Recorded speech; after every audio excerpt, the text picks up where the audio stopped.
ನಮಸ್ಕಾರ. ಹುತ Karnataka morning news ರೌಂಡಪ್ಗೆ ಸ್ವಾಗತ. ನಾನು ಪ್ರಿಯಾಂಕಾ ಶ್ರೀಗುರು. ಬನ್ನಿ ಕ್ವಿಕ್ಕಾಗಿ ನೋಡೋಣ ಇಂದಿನ ಪ್ರಮುಖ ಸುದ್ದಿಗಳನ್ನು.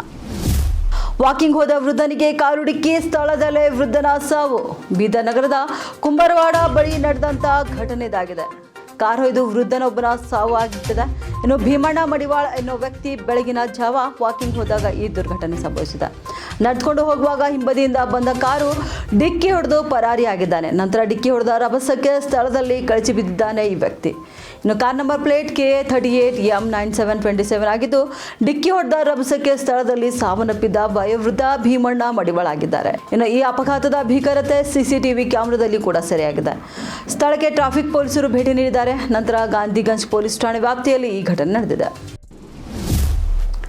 ಬಸವ ಸಂಸ್ಕೃತಿ ಅಭಿಯಾನ ನಡೆಸಿದ ಪೂಜಾರಿಗೆ ಕಾಡಸಿದ್ದೇಶ್ವರ ಮಠದ ಕನ್ನೇರಿ ಶ್ರೀಗಳು ಬಾಯಿಗೆ ಬಂದಂತೆ ಹಗುರವಾಗಿ ಅವಾಚ್ಯ ಶಬ್ದಗಳಿಂದ ಬೈದಿರುವುದು ತೀವ್ರ ಖಂಡನೀಯವಾಗಿದೆ.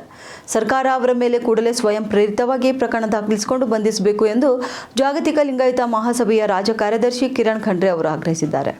ಇನ್ನು ಬೀದರ್ ನಗರದ ಜಿಲ್ಲಾ ಪತ್ರಿಕಾ ಭವನದಲ್ಲಿ ಸುದ್ದಿಗೋಷ್ಠಿ ನಡೆಸಿ ಮಾತನಾಡಿದಂಥವರು, ಬಸವ ಸಂಸ್ಕೃತಿ ಅಭಿಯಾನ ಮುಖ್ಯಮಂತ್ರಿಗಳ ಕೃಪಾಪೋಷಿತ ಕಾರ್ಯಕ್ರಮವಾಗಿದೆ. ಅವರನ್ನು ಮೆಟ್ಟಿನಿಂದ ಹೊಡೆಯಬೇಕು ಎಂದೆಲ್ಲ ಕೆಟ್ಟ ಭಾಷೆಗಳನ್ನು ಬಳಸಿರುವ ಕನ್ನೇರಿ ಶ್ರೀಗಳಿಗೆ ಸರ್ಕಾರ ಕೂಡಲೇ ಬಂಧಿಸಬೇಕು. ನಮ್ಮದು CM ಕೃಪಾಪೋಷಿತ ಅಭಿಯಾನ ಅಲ್ಲ, ಅದು ವಿಶ್ವಗುರು ಬಸವಣ್ಣನವರ ಕೃಪಾಪೋಷಿತವಾಗಿದೆ. ಲಿಂಗಾನಂದ ಸ್ವಾಮಿ ಮತ್ತು ಮಾತೆ ಮಹಾದೇವಿ ಅವರ ಕೃಪಾಪೋಷಿತ ಅಭಿಯಾನವಾಗಿದೆ ಎಂದು ಅವರು ತಿಳಿಸಿದ್ದಾರೆ. ಬೌದ್ಧ, ಜೈನ, ಕ್ರೈಸ್ತ, ಇಸ್ಲಾಂ ಮತ್ತು ಸಿಖ್ ಧರ್ಮಗಳು ಸ್ವತಂತ್ರ ಧರ್ಮದ ಮಾನ್ಯತೆ ಪಡೆದುಕೊಂಡಿವೆ. ಆದರೆ ಭಾರತ ನೆಲದಲ್ಲಿಯೇ ಹುಟ್ಟುಕೊಂಡ ಸ್ವತಂತ್ರ ಲಿಂಗಾಯತ ಧರ್ಮಕ್ಕೆ ಮಾನ್ಯತೆ ಬೇಡವಾ ಎಂದು ಪ್ರಶ್ನಿಸಿದಂಥವರು, ಇದೇ ರೀತಿ ಕನ್ನೇರಿ ಶ್ರೀಗಳು ಹಗುರವಾಗಿ ಮಾತನಾಡ್ತಿದ್ರೆ ಎಲ್ಲ ಕಡೆ ಅವರ ಮೇಲೆ ಪ್ರಕರಣ ದಾಖಲಿಸ್ತೇವೆ, ಧರ್ಮಕ್ಕಾಗಿ ಹಾಗೂ ದೇಶಕ್ಕಾಗಿ ನಿರಂತರವಾಗಿ ಹೋರಾಟ ಮಾಡ್ತೇವೆ ಎಂದು ಎಚ್ಚರಿಕೆ ಕೂಡ ನೀಡಿದ್ದಾರೆ.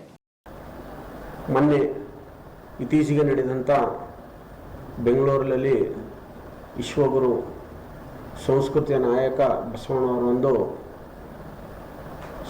ಸಮಾರಂಭ ಕಾರ್ಯಕ್ರಮವನ್ನು ನಡೆಯಿತು. ಇಡೀ ಕರ್ನಾಟಕಕ್ಕೆ ಗೊತ್ತು, ಇಡೀ ದೇಶಕ್ಕೆ ಗೊತ್ತಿದಂಥ ವಿಷಯ ಆಗಿದೆ. ಅದು ಆ ಸಮಾವೇಶವನ್ನು ನೋಡಿ ಸ್ವಲ್ಪ ಬೇಡಾಗಿದ್ದಂಥ ಜನ ಸಹಜವಾಗಿ ಎಲ್ಲ ಕಡೆ ಇರ್ತೈತೆ. ಅದು ಎಲ್ಲ ಸ್ವಾಮಿಗಳಲ್ಲೂ ಇರ್ತದೆ, ನಮ್ಮಲ್ಲಿ ಮನೆಯಲ್ಲೂ ಇರ್ತದೆ, ಎಲ್ಲ ಕಡೆ ಇರೋದೇ ಅದು ಸಹಜವಾಗಿ. ಅದನ್ನು ಕಂಡು ಕಾಡ ಸಿದ್ದೇಶ್ವರ ಮಠದ ಪೀಠದ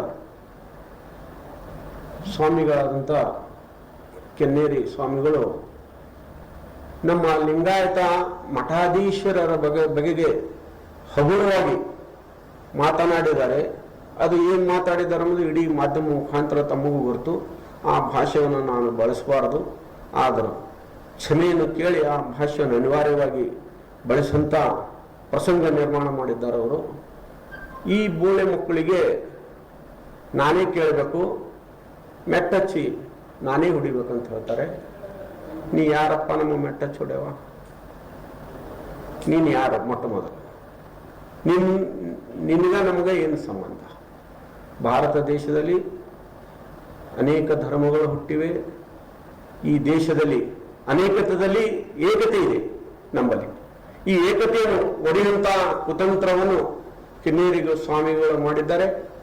ನಾನು ಸರ್ಕಾರಕ್ಕೆ ಮನವಿ ಮಾಡ್ತೀನಿ, ಕೂಡಲೇ ಸರ್ಕಾರ ವತಿಯಿಂದಲೇ ಒಂದು ಅವ್ರ ಮೇಲೆ ಕೇಸು ದಾಖಲೆ ಆಗಬೇಕು. ಇಂಥ ಹೇಳಿಕೆಯಿಂದ ಸಮಾಜದಲ್ಲಿ ಒಡಕು ತರೋದು, ದೇಶ ಭಾವನೆಗಳ ಬೀಜಗಳು ಬಿತ್ತಂತ ವ್ಯವಸ್ಥೆ ಆಗ್ತದ.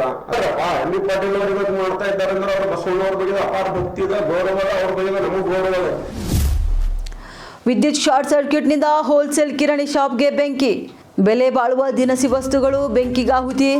ಇನ್ನು ಗುರುಮಟ್ಕಲ್ ಪಟ್ಟಣದಲ್ಲಿ ನಸುಕಿನ ಜಾವ ಈ ಘಟನೆ ನಡೆದಿದೆ. ಲಕ್ಷ್ಮಿ ಟ್ರೇಡಿಂಗ್ ಶಾಪ್ ಬೆಂಕಿಗಾಹುತಿಯಾಗಿದ್ದು, ಶ್ರೀನಿವಾಸ್ ಅವರಿಗೆ ಸೇರಿದ ಶಾಪ್ 40 ಲಕ್ಷಕ್ಕೂ ಹೆಚ್ಚು ಮೌಲ್ಯದ ವಸ್ತುಗಳು ಸುಟ್ಟು ಕರಕಲಾಗಿವೆ. ಇನ್ನು ಬೆಂಕಿ ನಂದಿಸಲು ಸ್ಥಳೀಯರ ಹರಸಾಹಸ ಪಡುತ್ತಿದ್ದಾರೆ. ನೀರಿನ ಟ್ಯಾಂಕರ್ ಮೂಲಕ ನೀರು ತರಿಸಿ ಬಕೆಟ್ ಮೂಲಕ ಬೆಂಕಿ ನಂದಿಸಲು ಸಾಹಸವನ್ನ ಪಟ್ಟಿದ್ದಾರೆ. ನಂತರ ತಡವಾಗಿ ಬಂದ ಅಗ್ನಿಶಾಮಕ ದಳದ ವಾಹನ ಅದು ಬರುವವರೆಗೆ ಅಷ್ಟರಲ್ಲೇ ಶಾಪ್ನಲ್ಲಿರುವಂತಹ ವಸ್ತುಗಳು ಬೆಂಕಿಗಾಹುತಿಯಾಗಿಬಿಟ್ಟಿವೆ. ಇನ್ನು ಗುರುಮಟ್ಕಲ್ ಪಟ್ಟಣದಲ್ಲಿ ಇರುವಂತೆ ಅಗ್ನಿಶಾಮಕ ದಳದ ಠಾಣೆ ಯಾದಗಿರಿ ನಗರದಿಂದ ಆಗಮಿಸಿದ ಅಗ್ನಿಶಾಮಕ ದಳದ ಬೆಂಕಿ ನಂದಿಸುವ ವಾಹನ. ರಾಜ್ಯದಲ್ಲಿ ನವೆಂಬರ್ ಕ್ರಾಂತಿ ಚರ್ಚೆ ಹಿನ್ನೆಲೆ 5 ವರ್ಷ ಅಧಿಕಾರ ಪೂರ್ಣಗೊಳಿಸಲು ಅಭಿಮಾನಿಗಳಿಂದ ದೇವರಲ್ಲಿ ಹರಕೆ. ಸಿದ್ದರಾಮಯ್ಯ ಫೋಟೋ ಹಿಡಿದು ಹರಕೆ ಹೊತ್ತ ಅಭಿಮಾನಿಗಳು. ಕಲ್ಯಾಣ ಕರ್ನಾಟಕ ಸಿದ್ದರಾಮಯ್ಯ ಅಭಿಮಾನಿಗಳ ಬ್ರಿಗೇಡ್ ವತಿಯಿಂದ ಹರಕೆಯನ್ನು ಹೊತ್ತಲಾಗಿದೆ. ಇನ್ನು ಮಳಿಂಗರಾಯ ದೇವರಲ್ಲಿ ಹರಕೆ ಹೊತ್ತ ಸಿದ್ದು ಅಭಿಮಾನಿಗಳು. ಬ್ರಿಗೇಡ್ನ ರಾಜ್ಯಾಧ್ಯಕ್ಷ ರಾಜ್ಕುಮಾರ್ ಗಣೇರ್ ನೇತೃತ್ವದಲ್ಲಿ ಪೂಜೆ. ಸಿಎಂ ಸಿದ್ದರಾಮಯ್ಯ ಅವರಿಗೆ ಯಾವುದೇ ಅಡೆತಡೆ ಬಾರದಂತೆ ಪೂಜೆ ಸಲ್ಲಿಸಿ ಭಂಡಾರದ ಒಡೆಯ ಮಾಳಿಂಗರಾಯ ದೇವರ ಮುಂದೆ ಸಿದ್ದು ಫೋಟೋ ಹಿಡಿದು ಅಭಿಮಾನಿಗಳು ಘೋಷಣೆಯನ್ನ ಕೂಗಿದ್ದಾರೆ.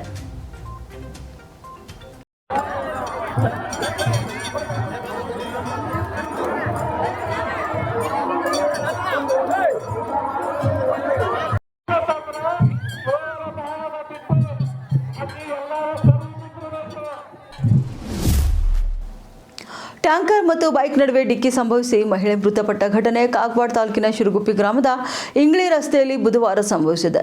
ಶಬನಾ ಪಾಪ ಪೀರ್ವಾಲೆ 55 ವರ್ಷದ ಮಹಿಳೆಯಾಗಿದ್ದು ಮೃತ ಮಹಿಳೆಯಾಗಿದ್ದಾರೆ. ಮೃತ ಮಹಿಳೆಯ ದ್ವಿಚಕ್ರ ವಾಹನದ ಮೇಲೆ ಕೂಲಿ ಕೆಲಸಕ್ಕೆ ಹೋಗುವಾಗ ವೇಗವಾಗಿ ಹಿಂದಿನಿಂದ ಬಂದ ಹಾಲಿನ ಟ್ಯಾಂಕರ್ ಬೈಕ್ ಡಿಕ್ಕಿ ಹೊಡೆದ ಪರಿಣಾಮ ಈ ದುರಂತ ಸಂಭವಿಸಿದೆ. ಸ್ಥಳಕ್ಕೆ ಕಾಗವಾಡ ಪಿಎಸ್ಐ ರಾಘವೇಂದ್ರ ಖೋತಾ ಹಾಗೂ ಅಪರಾಧ ವಿಭಾಗದ ಪೊಲೀಸರು ಭೇಟಿ ನೀಡಿ ಪರಿಶೀಲನೆ ತನಿಖೆ ಕೈಗೊಂಡಿದ್ದಾರೆ. ನಂತರ ಕಾಗವಾಡ ಪೊಲೀಸ್ ಠಾಣೆಯಲ್ಲಿ ಈ ಪ್ರಕರಣ ದಾಖಲಾಗಿದೆ. ನಟ ಸಲ್ಮಾನ್ ಖಾನ್ ಅವರು ಬಿಗ್ ಬಾಸ್ ಶೋ ನಡೆಸಿಕೊಡುವುದರ ಮೂಲಕ ಎಲ್ಲರ ಗಮನ ಸೆಳೆದಿದ್ದಾರೆ. ವೀಕೆಂಡ್ನಲ್ಲಿ ಅವರು ನಡೆಸಿಕೊಡೋ ಎಪಿಸೋಡ್ ತುಂಬಾನೇ ಖಡಕ್ ಆಗಿರುತ್ತೆ. ಅವರು ಹಾಕಿಕೊಳ್ಳುವ ಡ್ರೆಸ್ ಕೂಡ ತುಂಬಾನೇ ಆಕರ್ಷಕವಾಗಿರುತ್ತೆ. ಇನ್ನು ಹೀಗಿರುವಾಗಲೇ ವೀಕೆಂಡ್ ಎಪಿಸೋಡ್ನ ಕಂಠಪೂರ್ತಿ ಕುಡಿದು ನಡೆಸಿಕೊಟ್ಟಿದ್ದಾರೆ ಎಂಬ ಆರೋಪ ಸಲ್ಮಾನ್ ಖಾನ್ ಅವರ ಮೇಲೆ ಬಂದಿದೆ. ಸಲ್ಮಾನ್ ಖಾನ್ ಅವರ ಮ್ಯಾನರಿಸಂ ಬೇರೆಯದೇ ರೀತಿಯಾಗಿದೆ. ಅವರು ಏನೇ ಮಾಡಿದ್ರು ಕೂಡ ಯಾರೂ ಪ್ರಶ್ನೆ ಮಾಡೋದಿಲ್ಲ. ಇನ್ನು ಅವರು ಅನೇಕ ಬಾರಿ ಬಿಗ್ ಬಾಸ್ನಲ್ಲಿ ಸಿಟ್ಟಾಗಿದ್ದು ಇದೆ. ಈಗ ಸಲ್ಮಾನ್ ಖಾನ್ ಅವರು ವೀಕೆಂಡ್ ಎಪಿಸೋಡ್ ನಡೆಸಿಕೊಡುವಾಗ ಕುಡಿದರಂತೆ ಕಂಡು ಬಂದಿದ್ದಾರೆ. ಅವರ ಮುಖ ನೋಡಿದ್ರೆ ಏನೂ ಸರಿ ಇಲ್ಲ ಎಂಬ ವಿಚಾರ ಕೂಡ ತಿಳಿದಿತ್ತು. ಈ ವಿಡಿಯೋಗಳನ್ನು ಸೋಷಿಯಲ್ ಮೀಡಿಯಾದಲ್ಲಿ ಹಂಚಿಕೊಳ್ಳಲಾಗ್ತಿದೆ. ಸಲ್ಮಾನ್ ಖಾನ್ ಅವರು ವೀಕೆಂಡ್ ಎಪಿಸೋಡ್ ನಡೆಸಿಕೊಡುವಾಗ ಹೇಗೆ ಕುಡಿದಿದ್ದಾರೆ ನೋಡಿ ಎಂದು ಅನೇಕರು ಟೀಕೆ ಮಾಡಿದ್ದಾರೆ. ಇದಕ್ಕೆ ಅವರ ಅಭಿಮಾನಿಗಳು ಸ್ಪಷ್ಟನೆ ನೀಡುವ ಕೆಲಸ ಕೂಡ ಮಾಡಿದ್ದಾರೆ. ಕರ್ನಾಟಕಕ್ಕೆ ಬರಬೇಕಾಗಿದ್ದ ಅನುದಾನ ಬರ್ತಿಲ್ಲ, ರಾಜ್ಯಕ್ಕೆ ಅನ್ಯಾಯ ಆಗುತ್ತಲೇ ಇದೆ ಅನ್ನೋ ಆರೋಪ ಇಂದು ನಿನ್ನೆಯದಲ್ಲ. ಆದರೆ ಇದೇ ಅನುದಾನ ಸಮರಕ್ಕೆ ಮತ್ತೆ ಜೀವ ಸಿಕ್ಕಿದೆ. ಮಂಗಳವಾರ ಸಿಎಂ ಸಿದ್ದರಾಮಯ್ಯ ಪ್ರಸ್ತಾಪಿಸಿದ ವಿಷಯ ಇಂದು ಮತ್ತಷ್ಟು ಕಿಚ್ಚು ಹಚ್ಚಿದೆ. ಸದ್ಯ ಈ ವಿಚಾರವಾಗಿ ಧ್ವನಿ ಎತ್ತಿರುವ ಕೇಂದ್ರ ಸಚಿವ ಪ್ರಹ್ಲಾದ್ ಜೋಶಿ ರಾಜ್ಯ ಸರ್ಕಾರ ತನ್ನ ಬುಡಕ್ಕೆ ತಾನೇ ಕೊಡ್ಲಿ ಪೆಟ್ಟು ಹಾಕಿಕೊಂಡಿದ್ದು ಕೇಂದ್ರದ ವಿರುದ್ಧ ಮಾತನಾಡುವುದು ಹಾಸ್ಯಾಸ್ಪದ ಎಂದು ಕಿಡಿಕಾರಿದ್ದಾರೆ. ಈ ಬಗ್ಗೆ ಟ್ವೀಟ್ ಮಾಡಿರುವ ಕೇಂದ್ರ ಸಚಿವ ಪ್ರಹ್ಲಾದ್ ಜೋಶಿ, ಅವೈಜ್ಞಾನಿಕವಾಗಿ ಗ್ಯಾರಂಟಿ ಯೋಜನೆಗಳಿಂದ ರಾಜ್ಯದಲ್ಲಿ ಅಧಿಕಾರದ ಚುಕ್ಕಾಣಿ ಹಿಡಿದ ಕಾಂಗ್ರೆಸ್ ಪಕ್ಷ ರಾಜ್ಯದ ಅಭಿವೃದ್ಧಿಯನ್ನು ಮೂಲೆಗುಂಪು ಮಾಡಿ ಆರ್ಥಿಕ ಸ್ಥಿತಿಗತಿಗಳನ್ನು ಹಳ್ಳಕ್ಕೆ ತಳ್ಳಿ ಇಂದು ಕೇಂದ್ರ ಸರ್ಕಾರದ ವಿರುದ್ಧ ಬೊಟ್ಟು ಮಾಡಿ ನಿಂತಿದೆ. ರಾಜ್ಯಕ್ಕೆ ಅನುದಾನ ಇಲ್ಲ ಎಂದು ಆರೋಪ ಮಾಡುವ ಸಿಎಂ ಸಿದ್ದರಾಮಯ್ಯನವರು ರಾಜ್ಯದ ಆರ್ಥಿಕತೆಯನ್ನು ಹಾಳು ಮಾಡಿ ಪ್ರಧಾನಿ ನರೇಂದ್ರ ಮೋದಿ ಅವರ ಮೇಲೆ ದ್ವೇಷದ ರಾಜಕಾರಣ ಮಾಡ್ತಿದ್ದಾರೆ ಎಂದು ವಾಗ್ದಾಳಿ ನಡೆಸಿದ್ದಾರೆ. ಗುರುವಾರ ಬೆಳಗಿನ ಜಾವ ದೆಹಲಿಯಲ್ಲಿ ಮತ್ತೆ ಗುಂಡಿನ ಸದ್ದು ಕೇಳಿಬಂದಿದೆ. ದೆಹಲಿಯ ರೋಹಣಿಯಲ್ಲಿ ಪೊಲೀಸರು ಎನ್ಕೌಂಟರ್ ನಡೆಸಿದ್ದು ಬಿಹಾರದ ಸಿಗ್ಮಾ ಗ್ಯಾಂಗ್ನ 4 ಮೋಸ್ಟ್ ವಾಂಟೆಡ್ ದರೋಡೆಕೋರರನ್ನು ಹೊಡೆದುರುಳಿಸಿದ್ದಾರೆ. ಮೃತರಲ್ಲಿ ಬಿಹಾರದ ಸೀತಾಮರ್ಹಿ ನಿವಾಸಿ ಸಿಗ್ಮಾ ಗ್ಯಾಂಗ್ ನಾಯಕ ರಂಜನ್ ಪಾಠಕ್ ಕೂಡ ಸೇರಿದ್ದಾರೆ. ದೆಹಲಿ ಪೊಲೀಸರು ಮತ್ತು ಬಿಹಾರ್ ಪೊಲೀಸರು ಈ ಜಂಟಿ ಕಾರ್ಯಾಚರಣೆ ನಡೆಸಿದ್ದಾರೆ. ಎನ್ಕೌಂಟರ್ನಲ್ಲಿ ಬಿಹಾರ್ ಮೂಲದ 3 ದರೋಡೆಕೋರರು ಸೇರಿದಂತೆ ಒಟ್ಟು 4 ಅಪರಾಧಿಗಳು ಸಾವನ್ನಪ್ಪಿದ್ದಾರೆ. ಅಕ್ಟೋಬರ್ 22ರ ರಾತ್ರಿ ಸುಮಾರು 2:20ರ ಜಾವ ಬಿಹಾರ್ ಪೊಲೀಸ್ ಮತ್ತು ದೆಹಲಿ ಪೊಲೀಸ್ ಅಪರಾಧ ವಿಭಾಗದ ಒಂದು ಜಂಟಿ ತಂಡ ದೆಹಲಿಯ ರೋಹಿಣಿ ಪ್ರದೇಶದ ಡಾಕ್ಟರ್ ಅಂಬೇಡ್ಕರ್ ಚೌಕ್ ಮತ್ತು ಪನ್ಸಾಲಿ ಚೌಕ್ ನಡುವಿನ ಬಹದ್ದೂರ್ ಶಾ ಮಾರ್ಗದಲ್ಲಿ 4 ಶಂಕಿತ ಅಪರಾಧಿಗಳನ್ನು ಸುತ್ತುವರಿತು. 2 ಕಡೆಯಿಂದ ಗುಂಡಿನ ಚಕಮಕಿ ನಡೆದಿದೆ. ಇನ್ನು ಈ 4 ದರೋಡೆಕೋರರು ದೆಹಲಿ ಪೊಲೀಸರ ಗುಂಡಿಗೆ ಬಲಿಯಾಗಿದ್ದಾರೆ. ಮೃತರ ಗುರುತುಗಳು ಹೀಗಿವೆ: ಬಿಹಾರದ ಸೀತಾಮರ್ಹಿ ಜಿಲ್ಲೆಯ ರಂಜನ್ ಪಾಠಕ್ 25 ವರ್ಷ, ಬಿಮ್ಲೇಶ್ ಮಹತೋ ಅಲಿಯಾಸ್ ಬಿಮ್ಲೇಶ್ ಸಾಹನಿ 25 ವರ್ಷ, ಮನೀಶ್ ಪಾಠಕ್ 33 ವರ್ಷ, ದೆಹಲಿಯ ಅಮನ್ ಠಾಕೂರ್ 21 ವರ್ಷ ಆರೋಪಿಗಳಾಗಿದ್ದು ಬಿಹಾರದಲ್ಲಿ ಹಲವಾರು ಘೋರ ಅಪರಾಧ ಪ್ರಕರಣಗಳಲ್ಲಿ ಪೊಲೀಸರಿಗೆ ಬೇಕಾಗಿದ್ದವರು ಆಗಿದ್ದಾರೆ. ಕೇಂದ್ರ ಸಚಿವ ನಿತಿನ್ ಗಡ್ಕರಿಯ ಆಪ್ತ ಸಹಾಯಕನ ಮನೆಗೆ ಕನ್ನ ಹಾಕಲು ಯತ್ನಿಸಿದ ಭದ್ರತಾ ಸಿಬ್ಬಂದಿಯನ್ನು ಪೊಲೀಸರು ಬಂಧಿಸಿದ್ದಾರೆ.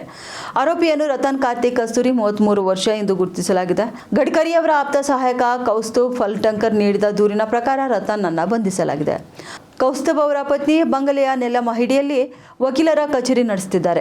ರಾತ್ರಿ 10:55ರ ಸುಮಾರಿಗೆ ಇತ್ತೀಚೆಗೆ ಬಂಗಲೆಯ ಭದ್ರತಾ ಸಿಬ್ಬಂದಿಯಾಗಿ ನೇಮಕಗೊಂಡ ಕಸ್ತೂರಿ ಕಚೇರಿಗೆ ಪ್ರವೇಶಿಸಿ ಕದಿಯಲು ಉದ್ದೇಶದಿಂದ ಡ್ರಾಯರ್ ತೆಗೆದು ಪ್ರಯತ್ನಿಸಿದ್ದ ಎಂದು ಆರೋಪ ಮಾಡಲಾಗಿದೆ.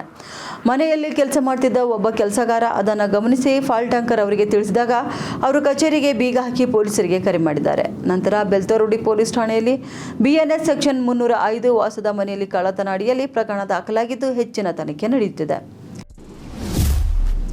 ಇದು ಇಂದಿನ ಮುಂಜಾನೆ ರೌಂಡ್ ಅಪ್. ಮತ್ತೆ ಭೇಟಿಯಾಗೋಣ ಮಧ್ಯಾಹ್ನ ರೌಂಡ್ ಅಪ್ನಲ್ಲಿ. ನಮಸ್ಕಾರ.